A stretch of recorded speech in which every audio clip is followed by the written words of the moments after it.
Simão, antes de mais nada, estou muito contente de estar te conhecendo. Me dá mais vontade de viver, que você transpira esperança, né? Para o planeta, para a sociedade, para as próximas gerações. As coisas que você faz é impressionante, é muito bacana. Eu acho que é por mais pessoas assim que a gente está plantando para que estejam na linha de frente aí das causas ambientais. E hoje eu vou bater esse papo aí especial com Simão Felipe, que é CEO da ONG da Roth Brasil.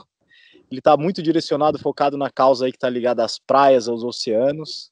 E Simão, gostaria de iniciar aqui perguntando para você, pedindo para você, falando, explicando para nós o que é a Roth e quais são os seus principais projetos.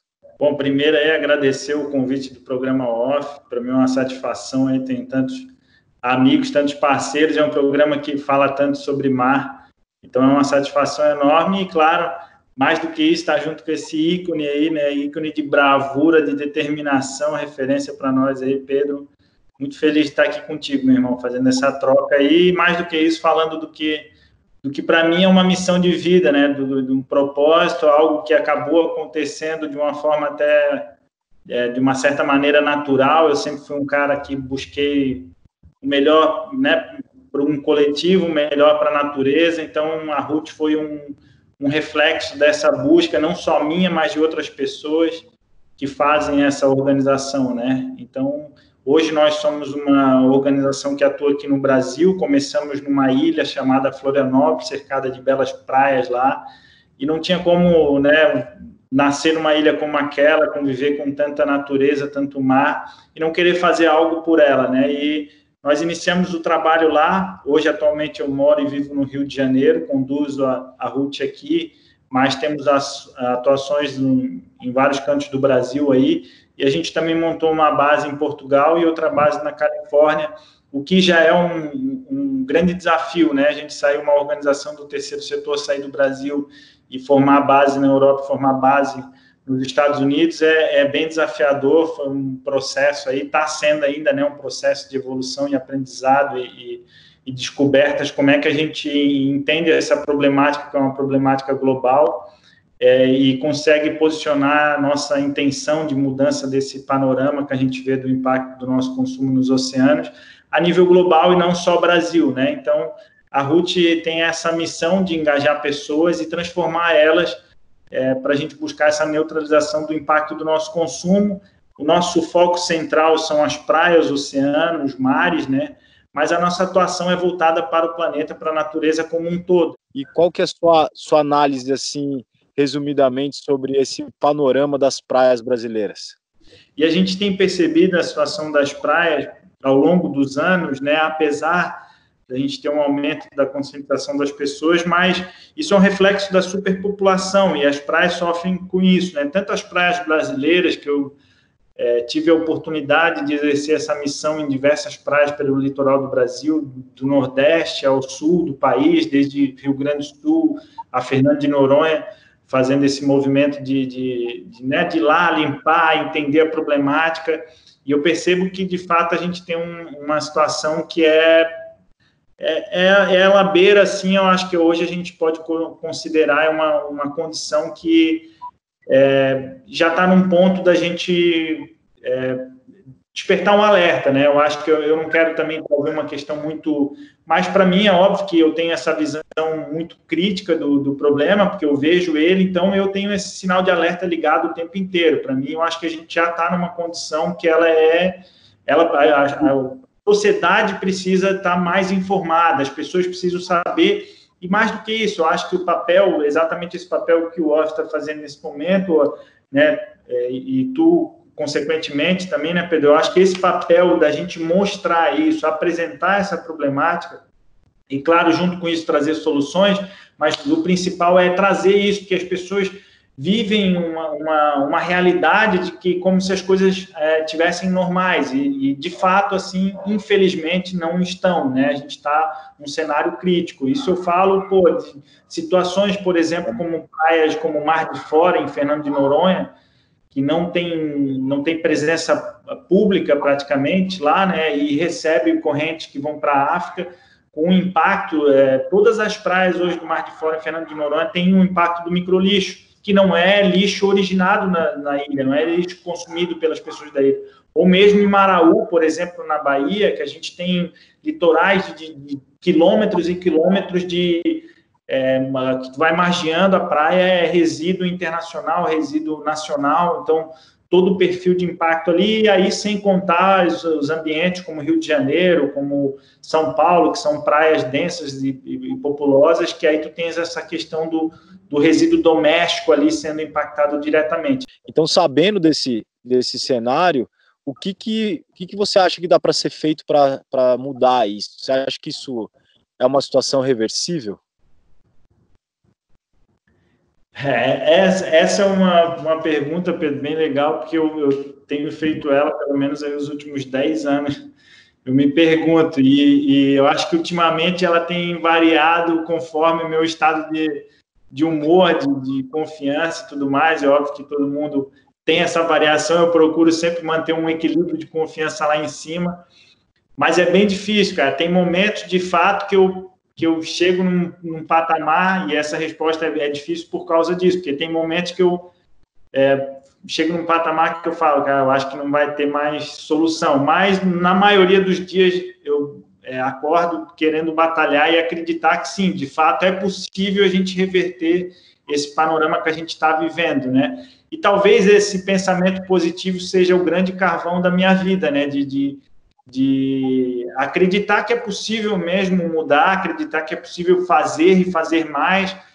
Muitas pessoas falam, pô, trabalho, né, fantástico vocês fazem, mas eu tenho uma autocrítica bastante grande, assim, de achar que eu preciso fazer mais e mais e mais e mais, porque eu entendo esse impacto aí como algo muito grande, que se eu não fizer mais, eu não vou conseguir ter essa confiança de que é possível reverter. Tem algo aí para a gente pensar, se a gente quiser avançar e falar de ordem, né, mais prática do como mudar, porque, como eu falei para você, isso posso reforçar algumas vezes durante o nosso bate-papo, eu prefiro convidar a sociedade agora a se sentir responsável do que apontar responsáveis.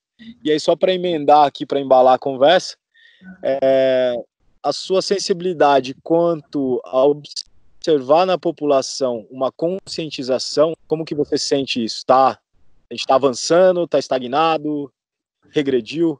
Como que está a população em relação a essa conscientização? Então, Pedro, nisso eu tenho 100% de certeza que a gente está avançando, cara. Tenho certeza absoluta disso. A gente teve um ponto assim que eu considero até como um turning point aí nesse movimento, cara. E 100%, meu irmão. Aí eu estou bem confiante nisso. Eu acho que esse turning point aconteceu em 2016, mais ou menos, no Fórum Econômico Mundial. Foi em Davos, se eu não me engano.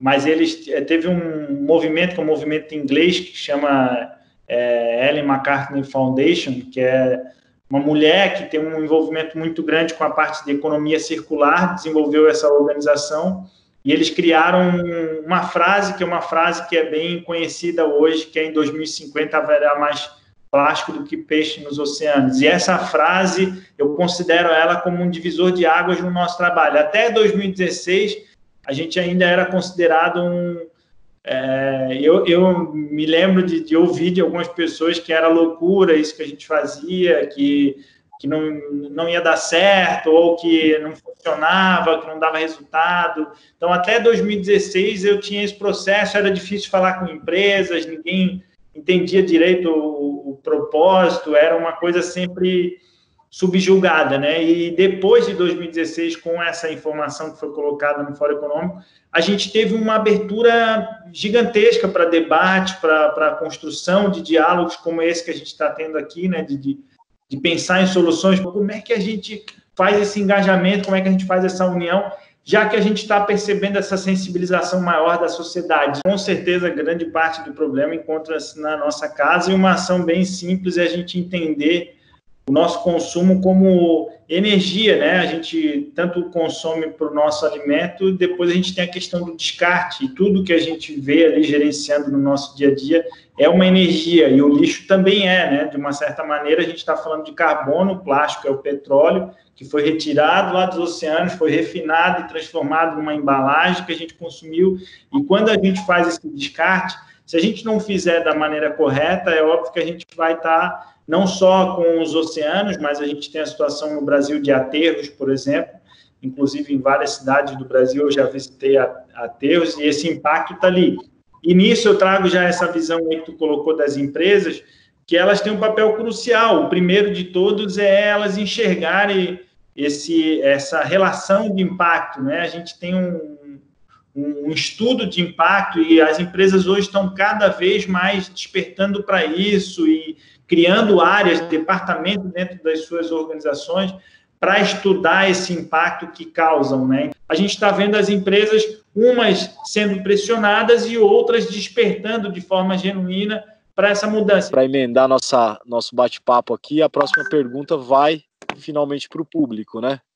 A gente foi bem bacana, bonzinho aqui, né, em trazer a responsabilidade para nós, mas falando em vilão, muitas vezes o vilão acaba para a sociedade, é o poder público.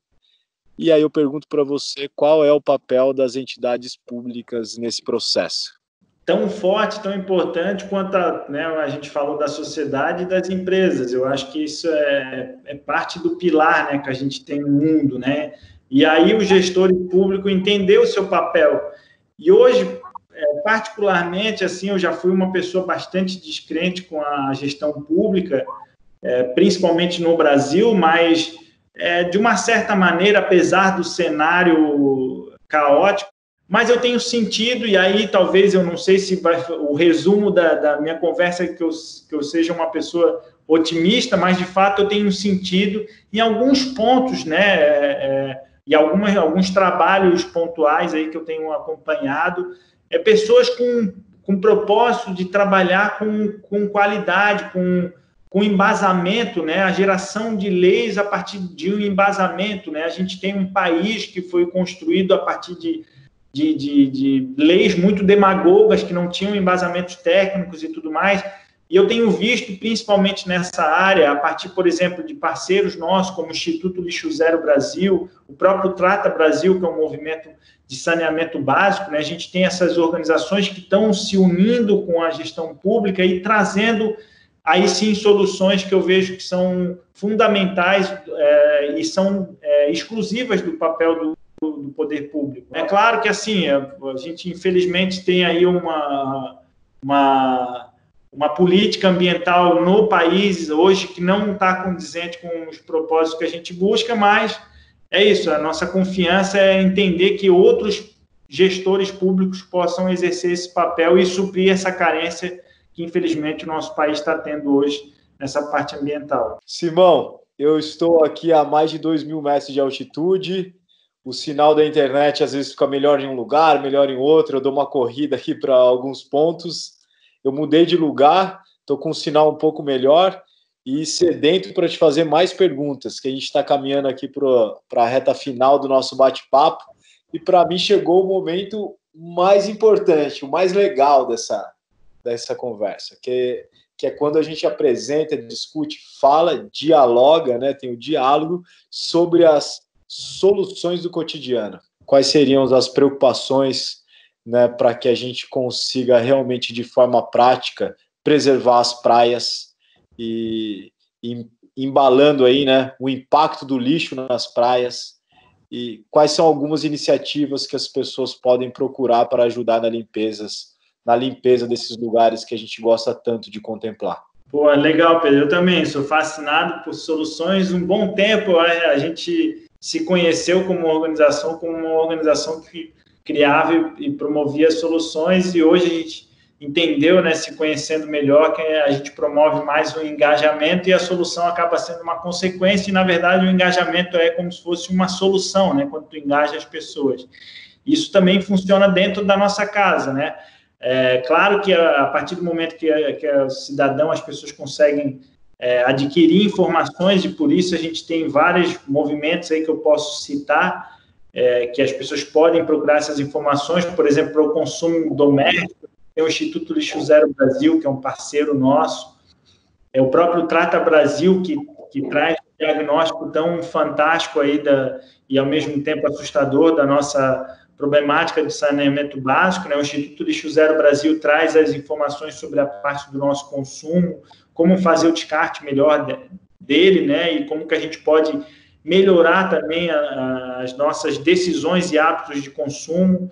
A RUT também tem algumas ferramentas sobre isso, a Acato, que é um instituto de consumo consciente, tudo aí a nível Brasil, né? A nível internacional, para a gente entender mais das problemáticas dos oceanos. A gente tem a Ocean Conservancy, que é lá de Santa Cruz, visitando eles, são referência na parte do estudo de impacto. Então, para quem quiser ter mais informação, saber mais como o que está acontecendo no nosso oceano hoje, eu acho que a Ocean Conservancy é um grande referencial. Claro, a ONU, né, sem sombra de dúvidas, através do programa Mares Limpos, ali tem uma abordagem também direcionada a isso, e cada vez mais essa sensibilização que a gente tem colocado, né, a importância das cidades na solução do problema que está nos oceanos, né? Eu acho que a gente tem que entender o nosso consumo como fonte de energia e o nosso convívio como todo. Tudo é energia, isso é tudo que há, né? Não é uma frase minha, é uma frase de um cientista fantástico aí, mas eu acho que esse é o grande pensamento, né? Então, para mim, consumo é energia. O meu alimento,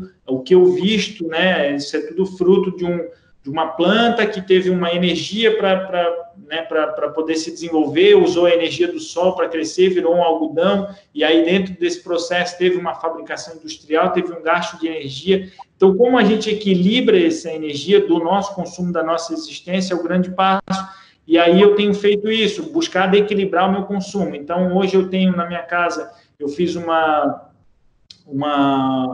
sistema de captação de água da chuva para poder usar esse elemento. Eu acho que com isso eu já consigo ter uma redução do impacto.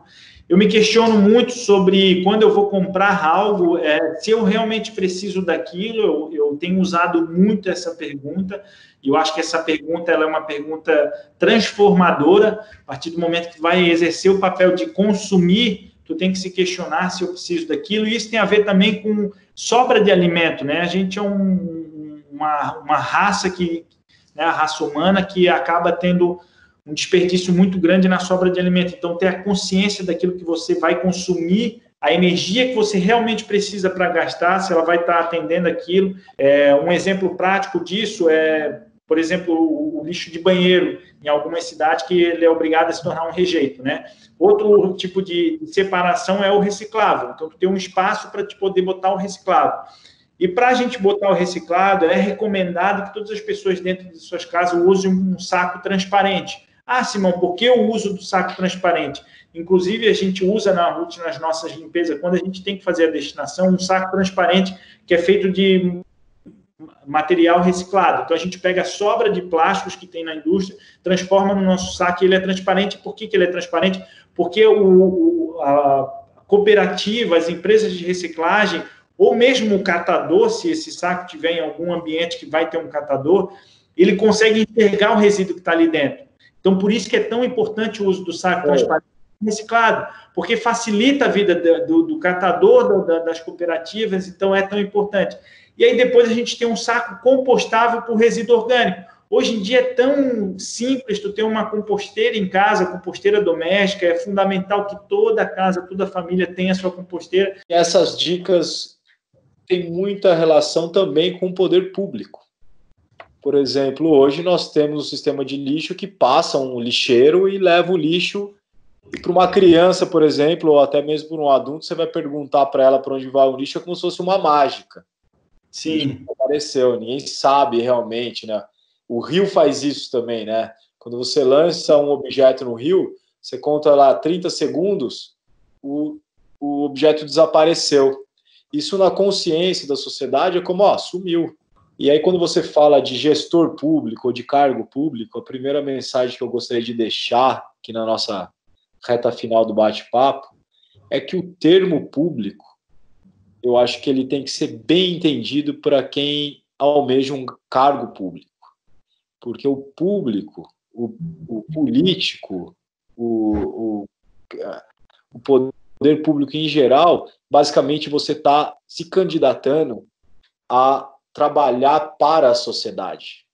Então, num mundo ideal, o perfil desse gestor público, do político, são pessoas que estão doando o tempo da vida dela, num percentual, alguns anos da sua vida, para o bem comum. Então, são cargos que o termo deveria ser sentido mais a fundo, realmente, para quem está almejando esse tipo de função. Porque, basicamente, teríamos que abrir mão da nossa vida privada durante alguns anos, ir lá contribuir com a sociedade, estar disponível, apresentar soluções, trabalhar para o bem comum, para a sociedade, e possivelmente depois retornar à sua vida privada, né? Então, não passar toda a vida lá, 30 anos, 40 anos, num cargo público. Então, só navegando por esse termo do gestor público aí, que eu acho que é importante a gente, né, convidá-los, assim, como de coração aberto, né, porque eu acho que é um ambiente tão difícil das emoções tocarem, mas eu gostaria de pedir para que esses gestores olhassem mais do que nunca para o meio ambiente. Nós estamos vivendo um momento bem delicado, o planeta está dizendo isso, já nos contou isso, as crianças já sabem, nós, soldados da natureza, já sabemos, mas definitivamente a gente precisa dessa união do poder público levando para a sociedade, né, que é nessa parceria, nessa fusão, que resume para mim num último tópico que eu gostaria de te consultar, que é como podemos expandir a conscientização sobre a preservação dos oceanos, né? Ampliar essa consciência que a gente está... Eu acho que o planeta como um todo, e esse momento tem a sua fragilidade, tem a sua dor, né? Que é a situação que a gente está vivendo atual, né? A gente tem inúmeras dificuldades que o momento está trazendo, mas, por outro lado, e aí tentando buscar uma visão positiva e otimista, talvez da minha própria natureza também, de enxergar as coisas assim, eu acredito que a gente está tendo está existindo um certo despertar, né? Quando a gente recebeu aquelas imagens de Veneza, quando a gente recebeu imagens sobre a poluição do ar, né? E também o fato das pessoas estarem em casa, né? Conectadas pelo lado às vezes difícil disso, né? Como tu falou, a saúde mental, um sério processo, mas um momento de parar, entender que o planeta nesse ano parou, né? De fato, simplesmente a gente atingiu diretamente a engrenagem de produção e consumo, né? Que é exatamente o que a gente está falando, que afeta diretamente a saúde dos oceanos, a saúde do nosso planeta. Claro que outras coisas continuaram impactando, o saneamento básico, as pessoas dentro de casa estão impactando igual, mas eu acho que no contexto geral a gente teve um despertar maior. E eu acredito muito na força dessa palavra. E assim como tu, numa nova geração, eu vejo nesse papel, nessa galera nova que está vindo, e nas crianças também, a força de engajar aqueles que não têm a capacidade para esse despertar hoje, né? Então, eu sinto isso quando a gente vai numa escola e faz um trabalho de educação ambiental sobre os oceanos e tudo mais. O impacto que a gente tem é muito maior na família da criança que a gente visitou a escola do que diretamente na criança que já está com uma sensibilização e uma percepção. Então, eu acho que fazer acredito muito nisso, né? Não é um achismo, é uma certeza de que fazer ter essas oportunidades de despertar, né? Esses momentos que a gente consiga trazer as pessoas, e aí através de mobilização, através de rede mainstream, né? Que a gente estava falando um tempo atrás, da força do mainstream para as pessoas se engajarem nesses temas. E é interessante, eu tenho alguns amigos de um grupo do Instituto que se chama Regeneração Global, que eles já sugerem que todas as soluções estão disponíveis. Os cientistas, os alunos, as crianças, já existe solução para tudo. Então, eles criaram uma plataforma onde você aplica o seu projeto lá, e uma espécie de Google das soluções ambientais, E para qualquer assunto que a gente tenha debatido aqui, tenha conversado, tenha dialogado, é incrível. Você dá um Google lá em biodigestor, você vai ter 300 fotos e links para projetos que te ensinam a fazer o biodigestor em casa, que você pode, um industrial, um residencial, um para fazenda, um para o hotel. Então, essas soluções de tudo que a gente está falando nunca esteve tão fácil acessar, né? As invenções estão acessíveis, os pesquisadores e os inventores que criam esse tipo de solução hoje estão tendo oportunidade, né, através dos meios de comunicação. Então, para quem tiver dúvida, assistiu aí, conversou com a gente, tá muito fácil pesquisar. Vocês podem nos consultar também, né? Acredito que Simão e eu sejamos pessoas acessíveis, e a gente está super entusiasmado e focado aí nos temas relacionados ao meio ambiente. Eu gostaria de aproveitar o embalo e te agradecer, Simão, deixar a emoção tocar realmente, porque conversar com um ser humano, uma pessoa como você, é uma oportunidade muito grande. E cada vez que eu tenho uma oportunidade de conversar, primeiro eu me abro para o aprendizado, e muitas vezes a gente aprende com as crianças, não tem idade, não tem tamanho, não tem forma, não tem aparência. Eu acho que a informação, quando a gente está aberto ao conhecimento, é um processo de evolução, e para mim foi um presente poder conversar com você. Queria agradecer esse tempo que nós estivemos aqui juntos, e que a gente possa se unir para futuros projetos. Eu não vejo a hora de botar o pé na areia e pegar uma sacola transparente para te ajudar, para estar à frente do projeto. Valeu, meu irmão Pedro Oliveira. Pô, a satisfação é enorme, meu irmão. Com certeza foi impactante ver o nível de troca também que tu trouxesse, né? Quando falaram que tu ia me entrevistar, eu ainda fiquei, pô, mas é impressionante a tua... não só conhecimento, né, mas essa tua sensibilidade e percepção aí de tudo, né, de tudo que a gente conversou aí. Pô, agradeço muito aí, pessoal do OFF, né, todo o grupo aí, satisfação enorme de estar junto e passar essa mensagem, passar um pouco da minha história e poder contribuir de alguma maneira aí com todos. Pô, gratidão enorme. E aí fica também o convite para você, Pedro, da gente dar sequência, meu irmão. Com certeza temos uma missão junto aí para seguir. Um grande abraço para todos. Obrigado, canal OFF. Força, Simão. Que eu nasça na próxima vida com essa cabeleira aí para ouvir bem forte. Vamos remar junto nesses rios aí, limpar muito o rio junto, Pedro. Vamos com tudo mesmo. A satisfação estar lado a lado contigo nessa missão aí. Com certeza. Valeu, galera.